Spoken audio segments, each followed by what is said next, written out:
Welcome to Talk Birdie to Me with former world number 16 Nick O'Hearn and Tour Pro Mark Allen, live from Titleist and FootJoy headquarters. And thanks to our great partners, Host Plus, the official retirement partner of Talk Birdie to Me. Driving a BMW is like hitting the perfect shot. Smooth, controlled and powerful. Titleist, the clear number one ball in golf. FootJoy, the number one shoe and glove in golf. Better, when the greats bet, they bet with Better. Ping will help you play your best. And the Golf Clearance Outlet, who beat everyone's prices. Now, here's Nick and Mark. G'day everybody, welcome to the show. This is a feedback podcast for Talk Birdie to Me, and do you have any idea what's going on, Nick? No clue today. Right. Nothing.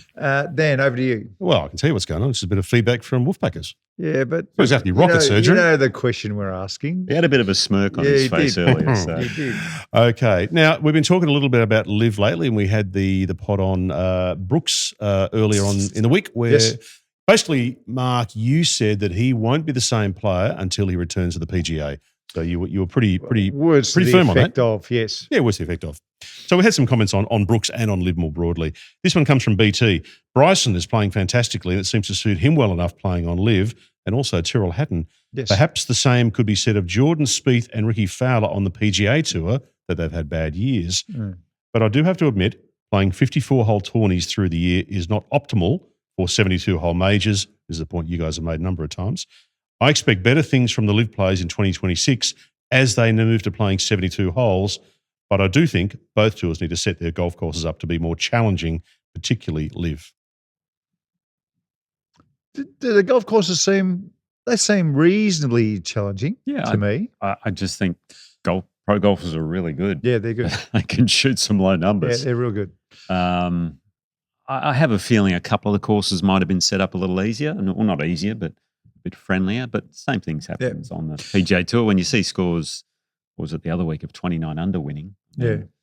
That's over 72 holes, obviously. But every now and then on a Liv event, you might see a 20 under through 3 rounds, I guess. Yeah. So he made a little criticism there. Why aren't we talking about Spieth and who were the others? Was it Morikawa and Ricky Fowler. Ricky Fowler? Well, the reason we're not making excuses for them is because they have no excuse. That's pretty simple. They're playing in a place where the competition is frightful. I mean, the huge number of players. They're playing in places and tournaments where there are 6 and 7 undercuts routinely. They have no excuse. Their game has tipped over the edge, and yes, it has tipped over the edge.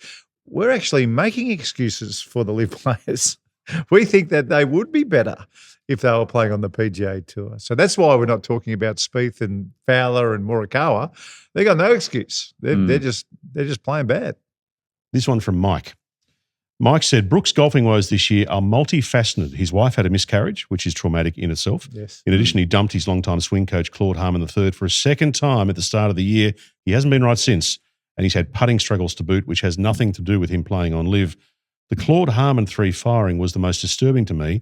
He's had all his major successes with Claude as his swing guru, but he's now turned that part of his game over to his short game coach, Pete Cowan. He hasn't been the same player since. I disagree with the putting one. Right. I think that some of the others make a little bit of sense, but What do you mean? I think if he's playing in tournaments where his putter is forced to be elite instead of just cruising through 54 holes and, it doesn't matter whether you play good or bad on round 1 or round 2. You just turn up in round 3 and hope you shoot a low one. I think the putting one is incorrect. I think if you are playing on the PGA Tour, your putter is a big focus on what you do. If you're turning up and having 30-something putts, well, good luck to you. You're not going to go any good. You're not going to survive very long. No, you're hopeless. You're going to be hopeless. I mean, what's the average on tour? I think I saw it's like the average. So the median is 29. 29, yeah. Yeah. And we know he's not median. We know that Brooks is well above average. Yeah. He's in the top 5 percentile. Typically one of the best putters. That's going, exactly right. especially in the majors, as we know. So I completely disagree with that. That won't have any effect on his putter. I think if you are a good player and you are playing on the PGA Tour and you want to make the weekend, you make sure your putting is sharp. The thing about pro golfers is you never know what's going on in their personal life. That's true. Obviously, the miscarriage, I'm sure, was a huge blow to the family. Huge. Now, switching coaches. That does happen. I mean, he's switched off Claude before. Yeah. He's with Pete Cowan, who's one of the Yeah. most knowledgeable coaches there are out there. So, yeah, that's an interesting. I don't really see that as too big an issue. No, well, it's rolling the dice, isn't Typically, you switch coaches when you are just not happy with your own game and you're not playing well, so you think a change might be a good thing. You might be flat. Yeah, I agree. I think same with switching caddies. That's exactly right. You're just to freshen things up. I mean, quite often you change your coach and good things happen. So I think you kind of, you might be flat. Let's change coach, roll the dice, see what happens. Sometimes it works, sometimes it doesn't work. So there's a couple of things in there that I disagree with. So Graham reckons that the theory or the view that live is bad for some of the golfers who've gone there, or a lot of the golfers who've gone there, is not correct. While Brooks has been absent lately, Anthony Kim is trending upwards and he is playing excellent golf. Yeah, well, he's gone from playing no golf to playing some golf. Yeah. Yeah, well, that's very true. Any kind of golf. If he starts playing in the Wednesday Stableford comp, his golf is going to improve. He wasn't doing anything. He almost got back on live as well by winning the final PIF Saudi event, and I think he finished tied fifth in the end. But it's good to see because he is a character. I know my old caddy Wilbur caught up with him a while ago. Oh, really? At one of the live events, and he said, he's in fine form and, enjoying playing golf again. So, yeah, he was an interesting guy when I was on tour out there. So he was a cocky, confident young man, as a lot of players are, and then obviously spiraled probably down the wrong end, and it's just good to see him back playing because you don't want the worst for those sorts of players. Yeah. So there's that argument that it's helping Anthony. Anything would have helped Anthony Kim. Please spare us, please. Okay. Last comment on live here. This is from Jonathan. I don't think live is a happy place they want us to think it is. Have a look at Smith. His game has gone completely to shite, and Rahm has won nothing this year. I still love Bryson, but even he is fading. Wasn't John Rahm the player of the year in live?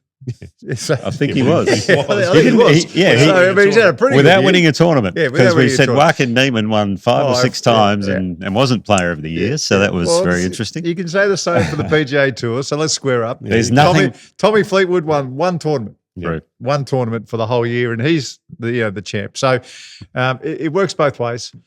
I think live is perfect for Bryson. Perfect for Bryson. Rahm, I have a feeling. Again, I don't know this, and it's just more of a looking in from the outside. You go, I think he'd love to be back on the tour. Yes.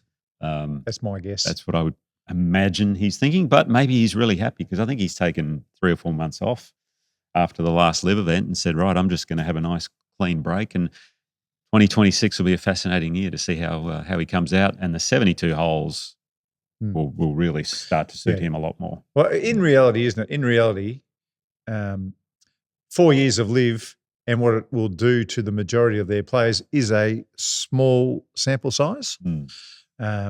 So, I would say 10 years of live golf would be enough to really get a measure on who's performing the best when it counts, which is in the majors.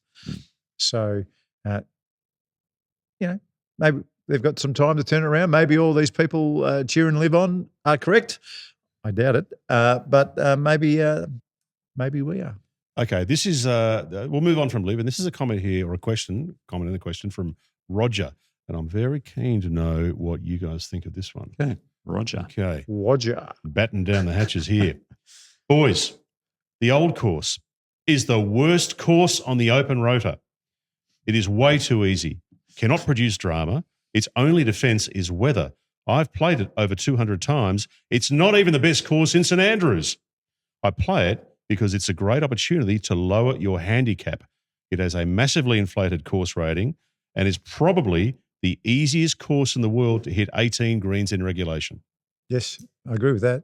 The last one I agree with. So it's pretty tough to have under 30 putts around there. I know that. Yeah. All I can say is, Fui Roger. Did he say the old course doesn't present drama? It cannot produce drama. Well, let's go back to 1984.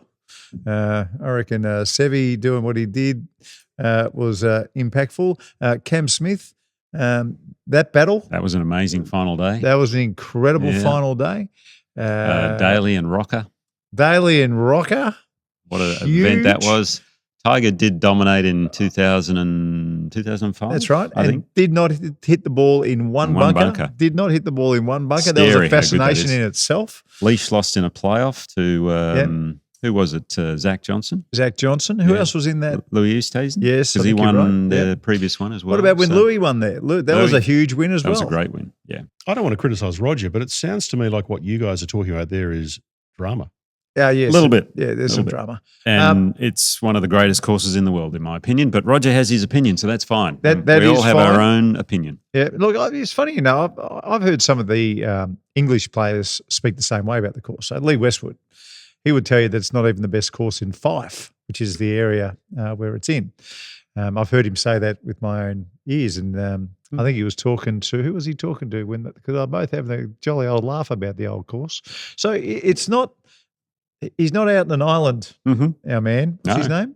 His name's Roger. Roger is not out on an island by himself. There is certainly that view amongst even people from the UK of significance. But I find it pretty intoxicating place to play some golf. I've heard several people go there and say, really, this is it? Yeah. But the more you play it, the more you understand it, you get involved with it, and it's just a fascinating place to me. Changes every time I play it. Bobby Jones thought it was a cow paddock the first time he played. Ended up being his favourite course. Exactly. Jack Nicklaus, I don't think was in love with it. By the time he finished, right up there. One of the great moments in tournament history. Takes the jersey off, the jumper off on the final hole, drives it through the green. Doug Sanders misses the short putt, and Jack wins the next day. There's some drama. St Andrews 1970, and the most knowledgeable spectators saw every vantage point as popular American Doug Sanders came to the 72nd hole. He was just 3.5 feet away from his first major title. And so now, this is it, this one, with a left-hand borrow, downhill, on the last green at St Andrews, to win the Open.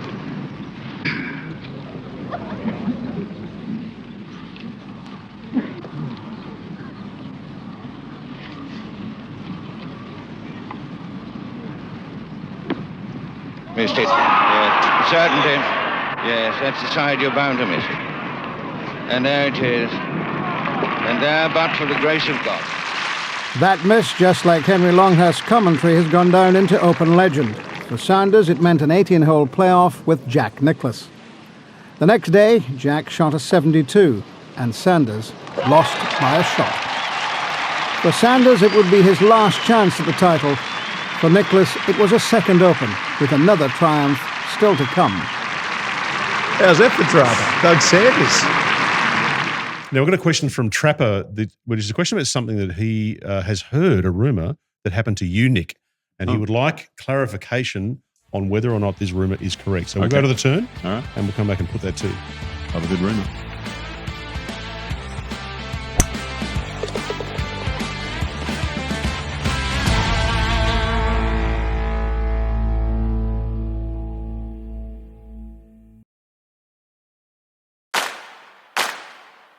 From Titleist and FootJoy headquarters, this is Talk Birdie to me. We're here for BMW, luxury and comfort for the 19th hole. Host Plus, the official retirement partner of Talk Birdie to me. The golf clearance outlet, they beat everyone's prices. Ping will help you play your best. And better, ahead of the game. Now for Titleist, the #1 ball in golf, and FootJoy, the #1 shoe and glove in golf. Here's Nick and Mark. Welcome back. This is the 10th tee, and my ears are pricked. I'm very interested to hear what is going to be on the menu. What is the rumour? Indeed. Okay, here we go. This comes from Trapper. Now, Trapper has said, Nick, I'd like to know if this is true or if you even remember this story. Apparently, you played the Bargara Pro-Am. Bargara is in Queensland near Bundaberg. Bargara Pro-Am. Your amateur partner basically said, I hope you can do something else, mate, because you will never earn a crust playing golf. He did not. Someone had enough hide to say that. Can you remember? You actually wouldn't believe it, but I remember the Pro-Am. Yeah. The comment happened many times, so I don't remember that specific one. Right. But people used to say that to me a lot, actually. So the main thing was, well, why don't you try something else? Because, you're not going to make a living playing this game. I can't imagine people saying that to you. It's funny, Alana said to me the other night for some reason, she said, "Do you know how many people used to say to me, you should, can you get Nick to try something else?" So, and these were friends of ours. It was crazy. So anyway, yes, that probably is true. I can't remember that specific one because it did happen quite a lot. Right, okay. It sounds like it could have.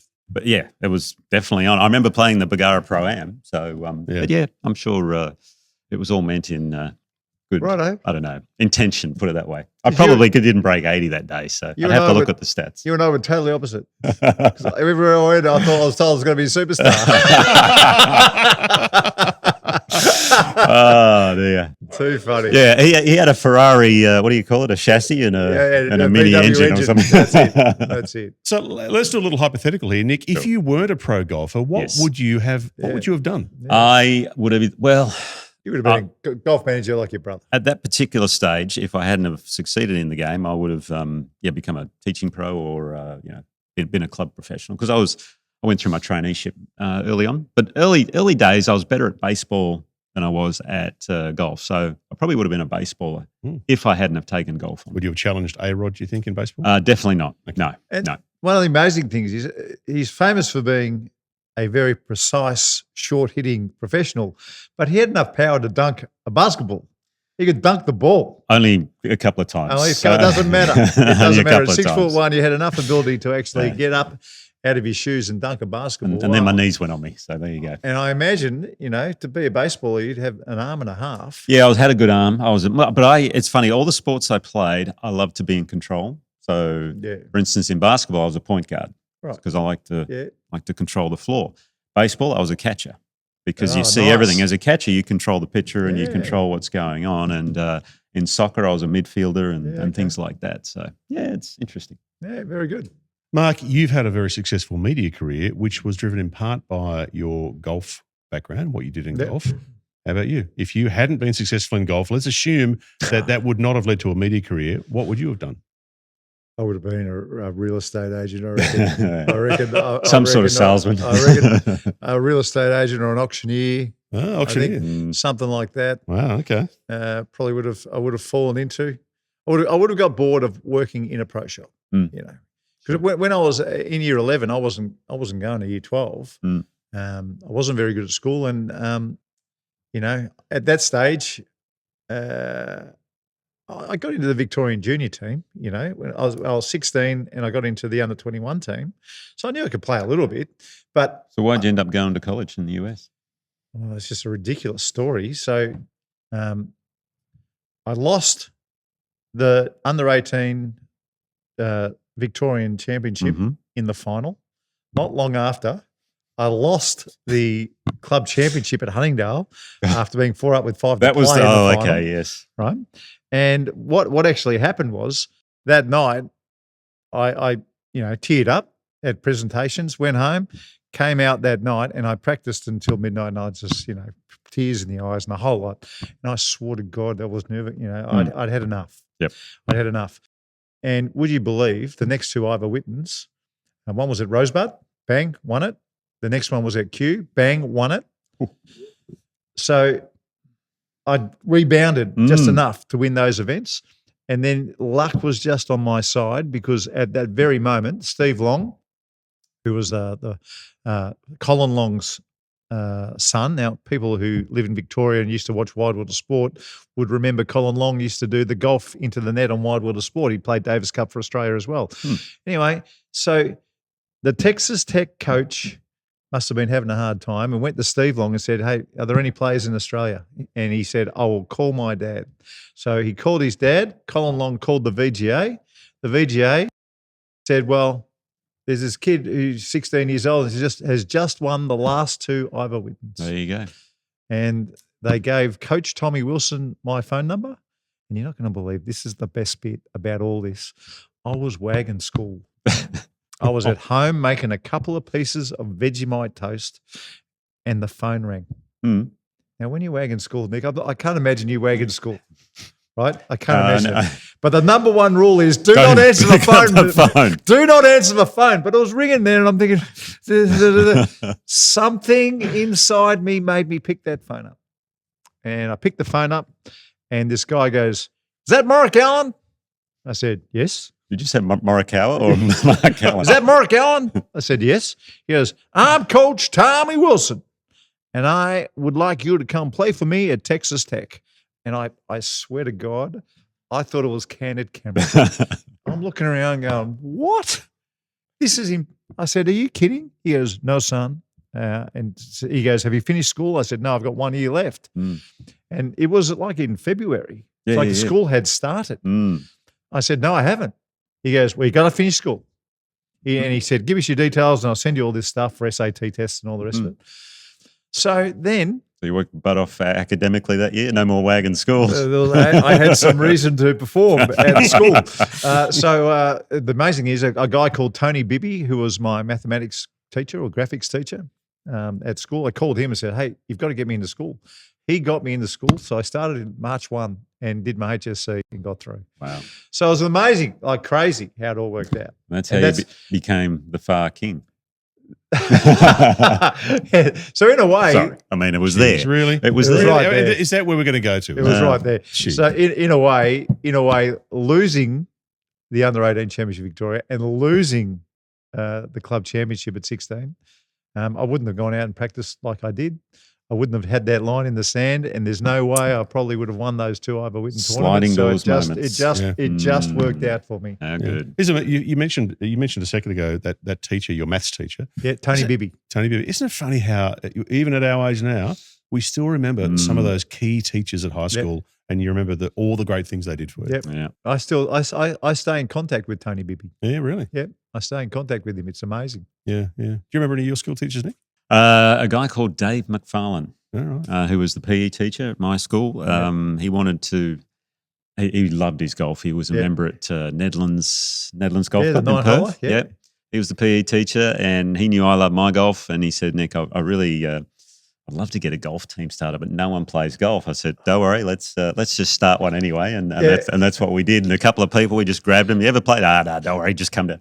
Just meant we had the afternoon off school to go down and hit some balls. It was fantastic. Dave was brilliant. You just said something then that you and I should make it our focus for the rest of our time on this planet.